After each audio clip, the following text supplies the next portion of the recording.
Morning 12th class. आप chapter read कर रहे थे ह्यूमन सेटलमेंट्स, ठीक है, मानव बस्तियाँ हम यहाँ पर अध्ययन कर रहे थे। तो हमने यहाँ पर कुछ फैक्टर्स देखे थे, जैसे कि हमने जनसंख्या का आकार देखा, व्यावसायिक संरचना देखी, प्रशासन देखा, ठीक है। फिर उसके बाद हमने उनकी स्थिति के अनुसार देखा था। अब आज हम जो बात करेंगे वह देखेंगे नगरीय क्षेत्रों के कार्य क्या होते हैं। प्राचीन नगर प्रशासन, व्यापार, उद्योग, सुरक्षा इन धार्मिक महत्व के केंद्र हुआ करते थे। यदि यहाँ पर मैं पुराने नगरों की बात करूँ, प्राचीन नगर की बात करूँ, तो वो प्रशासन, व्यापार, उद्योग व सुरक्षा इन धार्मिक महत्व के केंद्र हुआ करते थे। वर्तमान समय में सुरक्षा तथा धर्म का कार्यात्मक विभेदीकरण के रूप में महत्व घट गया है, परंतु कई अन्य कार्य इस सूची में जुड़ गए हैं। आजकल कई नए कार्य जैसे मनोरंजनात्मक, यातायात, खनन, निर्माण, आवासीय तथा सबसे नवीन सूचना प्रौद्योगिकी आदि कुछ विशिष्ट नगरों में संपन्न होते हैं। इनमें से कुछ कार्यों के लिए नगरीय केंद्रों को समीप के कारण ग्रामीण क्षेत्रों से किसी भी प्रकार के आधारभूत संबंधों की आवश्यकता नहीं होती है। यद्यपि नगर बहुत से कार्य करते हैं, पर हम केवल उनके द्वारा किए गए प्रमुख कार्यों का ही उल्लेख करते हैं। देखिए, यद्यपि नगरों का जो कार्य है वह बहुत ज़्यादा है, लेकिन यहाँ पर यदि हम बात करें तो इनके हम कुछ प्रमुख कार्यों का ही उल्लेख करेंगे। उदाहरण के तौर पर हम शेफील्ड को औद्योगिक नगर, लंदन को पतन नगर और चंडीगढ़ को प्रशासकीय नगर सोचते हैं। बड़े नगरों में विभिन्न प्रकार के कार्य किए जाते हैं। इसके अतिरिक्त समय के अनुसार नए नए कार्य विकसित होते रहते हैं। इंग्लैंड की 19वीं शताब्दी की मछली पकड़ने वाले पतनों ने अब पर्यटन को विकसित कर लिया है। कई प्राचीन बाजार नगर अब विनिर्माण कार्यों के लिए किए जाते हैं। नगरों एवं शहरों का वर्गीकरण निम्न प्रकार से किया जा सकता है। देखिए, प्रशासनिक नगर जो नगर हैं और जो शहर हैं, पीछे मैंने आपको करवाया था ग्रामीण नगरों के बारे में। ग्रामीण की जो गांव हैं, ठीक है, उनको किस आधार पर वर्गीकृत किया गया है। अभी जो मैं आपको करवा रही हूँ वो करवाऊंगी प्रशासनिक नगर, ठीक है। तो देखिए, प्रशासनिक नगर किस तरह के नगरों को वर्गीकृत करवाती हूँ। तो सबसे पहले प्रशासन के आधार पर प्रशासनिक नगर, राष्ट्र की राजधानियाँ जहाँ पर केंद्रीय सरकार के प्रशासनिक कार्यालय होते हैं उन्हें प्रशासनिक नगर कहा जाता है। जैसे नई Delhi, Canberra, Beijing, अदीस अबाबा, Washington DC, London इत्यादि क्या है, प्रशासनिक नगर हैं। देखिए, किसी भी राष्ट्र की जो राजधानियां होती हैं, ठीक है, वहां पर उन्हें हम ये कह सकते हैं कि जहां पर केंद्रीय सरकार के कार्यालय होंगे उन्हें प्रशासनिक नगर कहा जाता है। जैसे आप इंडिया का एग्जाम्पल लें तो इंडिया की जो कैपिटल है वो क्या है, नई दिल्ली है, ठीक है। और इंडिया की कैपिटल नई दिल्ली है, तो यहाँ से हम ये कह सकते हैं कि जो उसका प्रशासनिक कार्यालय जो इंडिया का है, भारत का है, वह कहाँ पर है, नई दिल्ली में है, ठीक है। तो इस चीज़ से क्लियर है कि उसे एक प्रशासनिक नगर कहा जा सकता है। जैसे कि नई Delhi, Canberra, Beijing, अदीस अबाबा, Washington DC और लंदन इत्यादि क्या है, प्रशासनिक नगर हैं। ये आपके सामने कुछ एग्जाम्पल दिए गए हैं। राज्यों में ऐसे भी नगर हो सकते हैं जिनका कार्य प्रशासनिक हो। उदाहरण के लिए विक्टोरिया, अल्बेनी, चीनी जो तमिलनाडु में है, ठीक है। फिर उसके बाद यहाँ हम नेक्स्ट देखेंगे, हमने प्रशासनिक नगर कर लिया। नेक्स्ट हमारा क्या है, व्यापारिक एवं व्यावसायिक नगर, कृषि बाजार कस्बे जैसे विनीपेग एवं कंसास नगर, बैंकिंग एवं वित्तीय कार्य करने वाले नगर जैसे कि फ्रैंकफर्ट। ये आपको एग्जाम्पल दिए हैं कुछ सिटी की, इनमें एग्जाम्पल है फ्रैंकफर्ट। दूसरा एग्जाम्पल है यहाँ पर एम्स्टर्डम। विशाल अंतर्देशीय केंद्र जैसे मैनचेस्टर एवं सेंट लुइस एवं परिवहन के केंद्र जैसे कि जहाँ से ट्रांसपोर्ट होता है, लाहौर है, बगदाद है, आगरा है, प्रमुख जो है वह व्यापारिक केंद्र हैं, ठीक है। देखिए, ये सिर्फ आपको इतना क्लियर कर रहा है कि जहाँ पे प्रशासन संबंधित कोई भी कार्य किया जाता है उसे प्रशासनिक नगर कहा जाता है। जो मुख्य रूप से व्यापार का केंद्र है उसे क्या कहा गया है, व्यापारिक नगर कहा गया है। और व्यापारिक नगर के कुछ कंट्रीज़ के आपको एग्जाम्पल भी दिए हैं, ऐसे ही आपको यहाँ पर प्रशासनिक नगर के भी एग्जाम्पल दिए हैं। नेक्स्ट हम बात करते हैं यहाँ पर सांस्कृतिक नगर की। तीर्थ स्थान जैसे जेरूसलम, मक्का, जगन्नाथपुरी एवं बनारस आदि सांस्कृतिक नगर हैं। धार्मिक दृष्टिकोण से इनका बहुत महत्व है। तीर्थ स्थान की यदि मैं बात करूं, जैसे कि जेरूसलम है, मक्का आपने सुना होगा, ठीक है, मुसलमानों का सबसे पवित्र स्थान है। जगन्नाथपुरी इंडिया में, बनारस यूपी में है, ठीक है, इंडिया में ही है, और धार्मिक दृष्टिकोण से इनका काफ़ी महत्वपूर्ण है। इसके अतिरिक्त यदि हम कुछ अन्य नगरों की बात करें तो वो स्वास्थ्य एवं मनोरंजन के लिए, जैसे कि मियामी एवं पणजी, औद्योगिक के लिए पिट्सबर्ग व जमशेदपुर, ठीक है, झारखंड में है जमशेदपुर, खनन के लिए ब्रोकन हिल एवं धनबाद, एवं परिवहन के लिए सिंगापुर एवं मुगल सराय आदि इसमें सम्मिलित किए गए हैं। फिर उसके बाद यहाँ पर हम नेक्स्ट बात करेंगे, आकृति के आधारों पर वर्गीकरण निम्न प्रकार से होता है। देखिए, जो पहले मैंने आपको दिखाया यहाँ पर, फर्स्ट आपने किया है यहाँ पर प्रशासनिक नगर, सेकंड यहाँ पर आपने क्या किया है, व्यापारिक एवं व्यावसायिक नगर, थर्ड यहाँ पर सांस्कृतिक नगर किया है। अब हम इनका जो वर्गीकरण है, ठीक है, इनका वर्गीकरण हम इनकी आकृति के आधार पर करेंगे।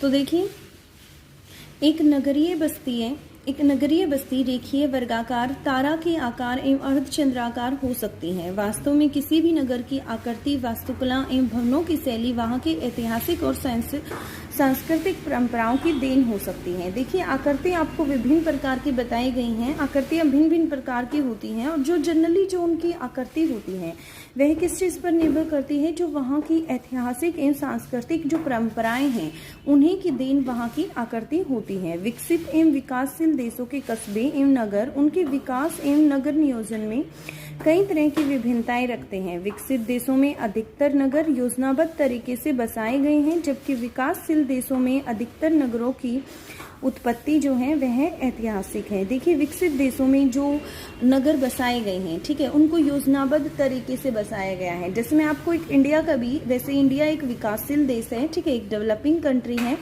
बट फिर भी यदि मैं वहाँ पर इंडिया में एक आपको एक सिटी का एग्जाम्पल दे देती हूँ जो योजनाबद्ध तरीके से बसाई गई है, ठीक है, वो सिटी यहाँ पर चंडीगढ़ है, जिसे योजनाबद्ध तरीके से बसाया गया है। Clear to you.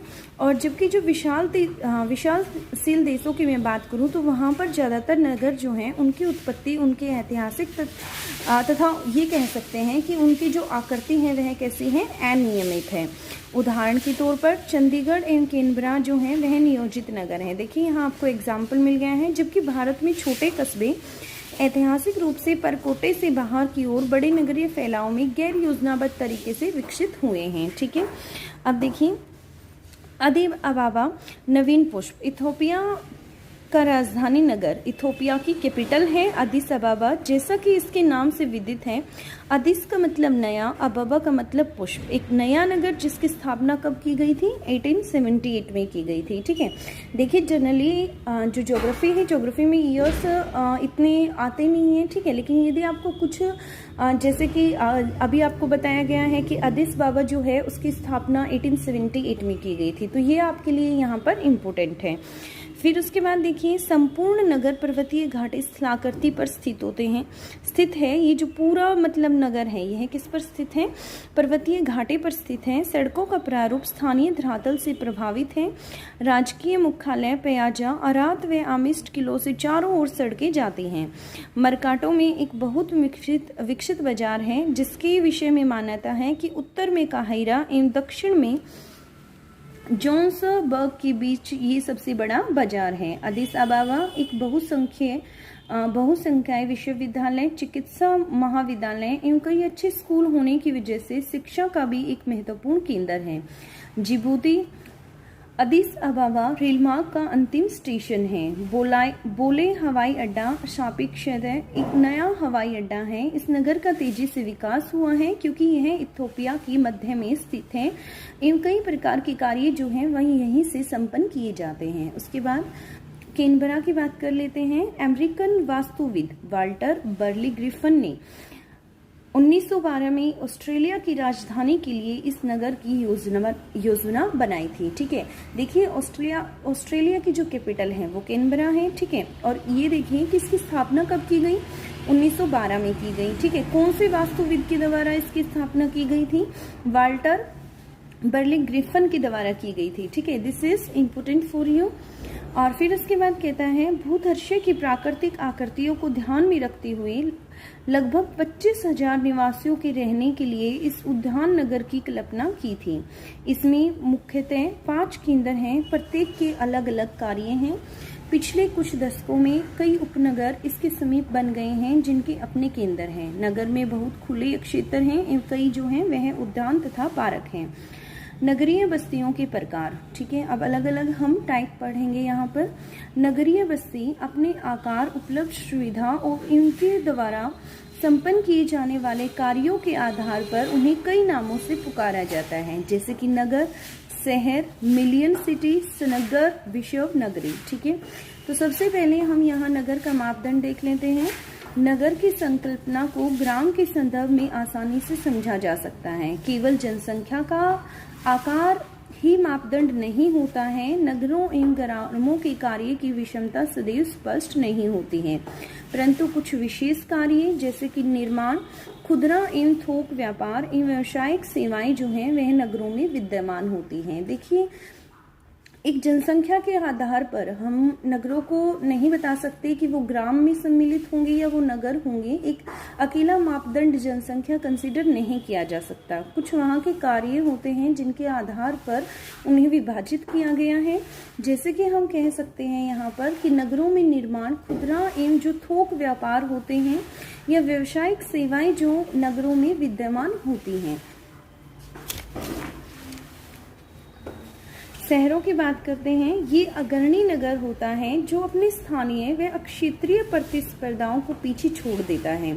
Levi's Mumford के शब्दों में वास्तव में शहर उच्च एवं अधिक जटिल प्रकार के सहचारी जीवन का भौतिक स्वरूप है। ये भौतिक रूप है। शहर नगरों से बड़े होते हैं। शहर जो होते हैं वह नगरों से बड़े होते हैं एवं उनके आर्थिक कार्य भी अधिक होते हैं। यहाँ पर प्रमुख वित्तीय संस्थान, प्रादेशिक प्रशासकीय कार्यालय एवं यातायात के केंद्र होते हैं, जबकि इनकी जनसंख्या जो है वह 10 लाख से अधिक होती है। 10 लाख से अधिक हो जाती है तब इन्हें मिलियन सिटी कहा जाता है। देखिए, 10 लाख से यदि इनकी पॉपुलेशन कम है, वैसे हम ये कह सकते हैं कि एक पॉपुलेशन के बिहाफ पे किसी भी शहर, नगर, मिलियन सिटी को विभाजित नहीं किया जा सकता, वर्गीकृत नहीं किया जा सकता। बट एक मापदंड यह भी है, ठीक है, केवल एक ही मापदंड यह नहीं है, लेकिन जो मापदंड है उनमें से एक मापदंड जनसंख्या भी है।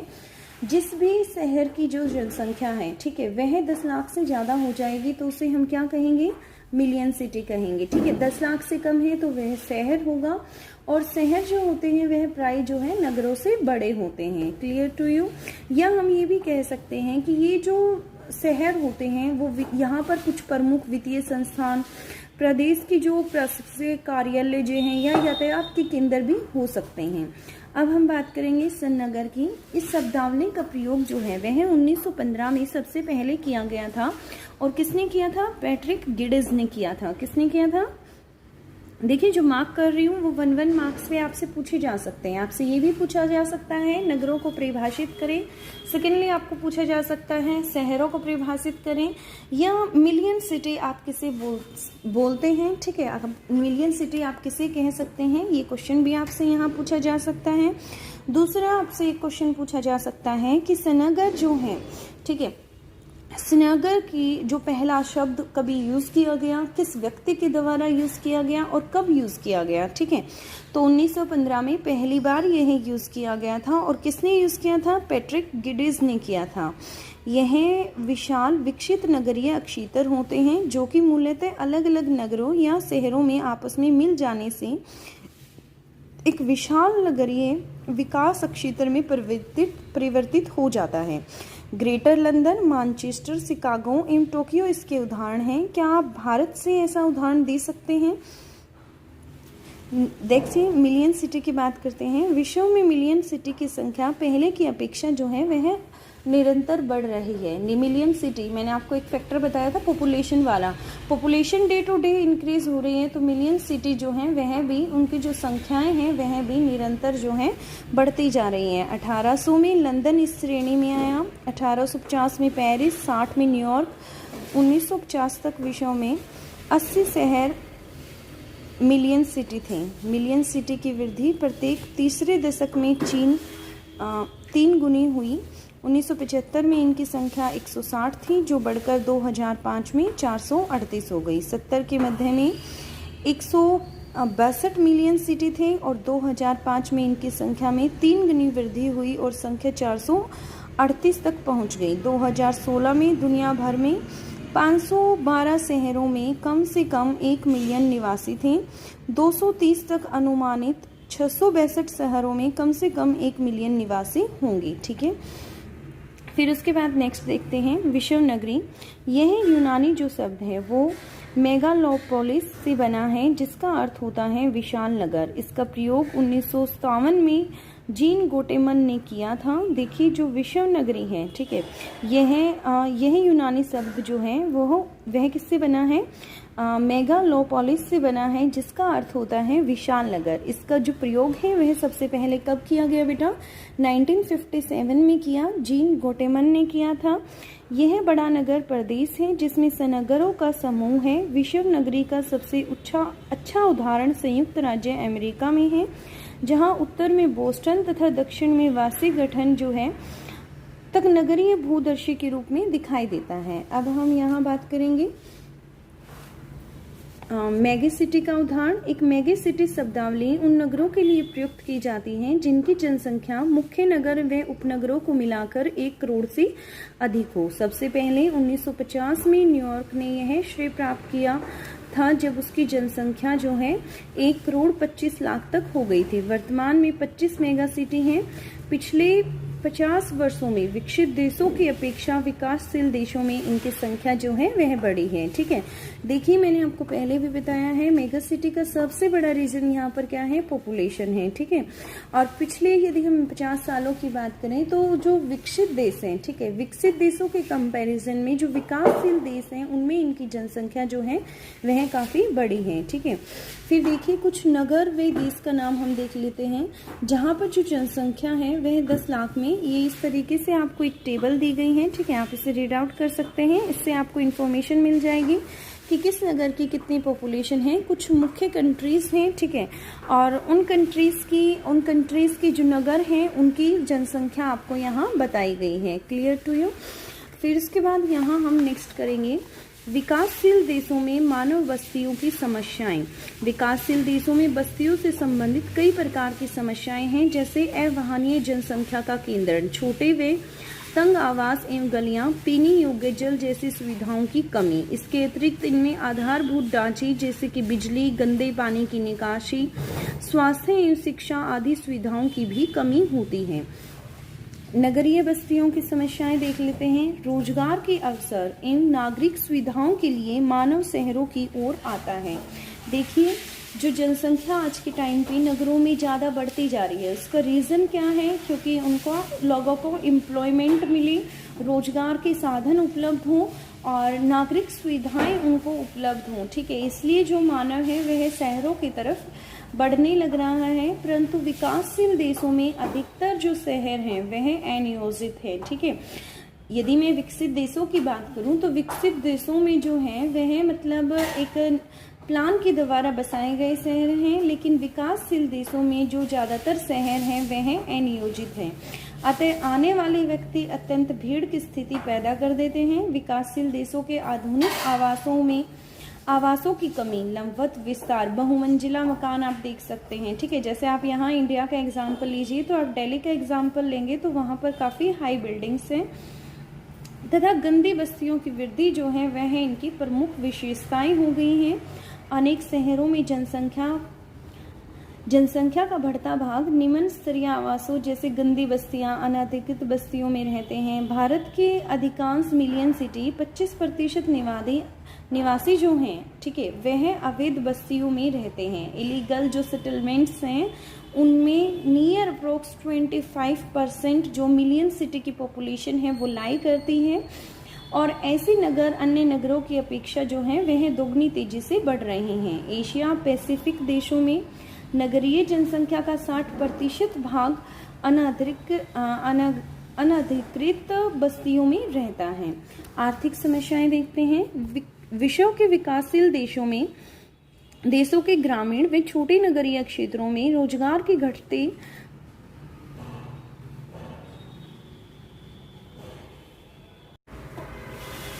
आर्थिक समस्याएं देखते हैं।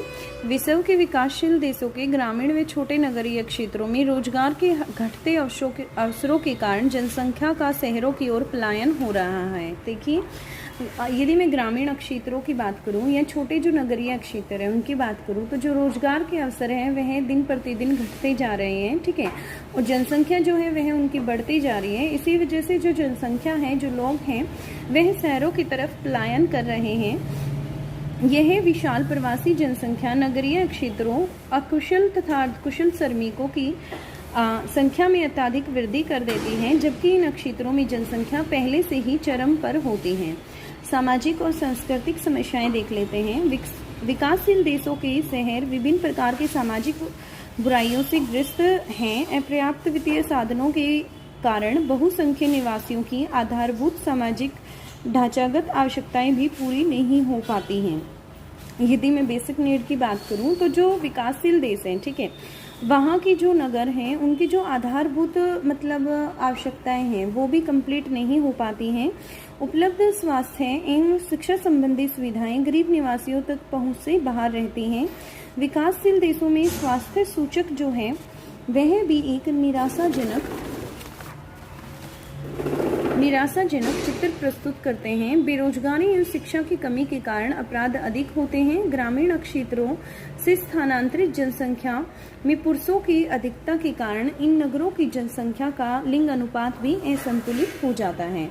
अब देखिए, लास्ट जो हमारा है वह है पर्यावरण से संबंधित जो भी समस्याएं उत्पन्न होती हैं। तो देखिए, विकासशील देशों में रहने वाली विशाल नगरीय जनसंख्या जल का केवल उपयोग ही नहीं करती है, वरन जल एवं सभी प्रकार के व्यर्थ पदार्थों का निस्तारण भी करती है। विकासशील देशों के अनेक नगरों में पीने योग्य पानी की न्यूनतम आवश्यकता की पूर्ति तथा घरेलू और औद्योगिक उपयोग के लिए जल की उपलब्धता सुनिश्चित कराना जो है वह अत्यधिक कठिन हो गया है। घरेलू एवं औद्योगिक कार्यों के लिए परंपरागत ईंधन के उपयोग के कारण वायु प्रदूषित हो जाती है। एक अनुपयुक्त मल निस्तारण व्यवस्था स्वास्थ्यकर दशाएं पैदा करती हैं। घरेलू एवं औद्योगिक अपशिष्ट को सामान्य मल व्यवस्था में डाल दिया जाता है या बिना किसी शोधन के अनिश्चित स्थानों में डाल दिया जाता है। जनसंख्या को आवास प्रदान कराने के लिए विशाल कंक्रीट ढांचे बनाए जाते हैं जो नगरों में उष्म द्वीप बनाने में सहायक होते हैं। ठीक है, समान और संसाधन एवं मनुष्य के संचलन के द्वारा शहर, नगर एवं ग्रामीण बस्तियां आपस में एक दूसरे के संपर्क में रहते हैं। मानव बस्तियों को बनाए रखने के लिए नगरीय ग्रामीण संपर्क अत्यंत आवश्यक है। विशेष रूप से विकासशील देशों में ग्रामीण जनसंख्या की वृद्धि ने रोजगार सृजन एवं आर्थिक अवसरों को पीछे धकेल दिया है, जिसके कारण ग्रामीण जनसंख्या का नगरों की ओर प्रवास जो है वह क्रमशः बढ़ा है, जिसने नगरीय क्षेत्रों में पहले से ही समस्याग्रस्त ढांचागत सुविधाओं और सेवाओं पर बहुत अधिक दबाव बढ़ा दिया है। ग्रामीण निर्धनता को दूर करना शीघ्र आवश्यक है। ग्रामीण बस्तियों में रहन सहन के स्तर को सुधारना एवं रोजगार व शिक्षा के अवसरों का सृजन करना भी आवश्यक है। ग्रामीण एवं नगरीय क्षेत्रों में विभिन्न आर्थिक, सामाजिक एवं पर्यावरणीय आवश्यकताओं को संतुलित करके उनके अनुपूरक योगदान तथा संपर्कों का पूरक लाभ उठाना चाहिए। क्लियर?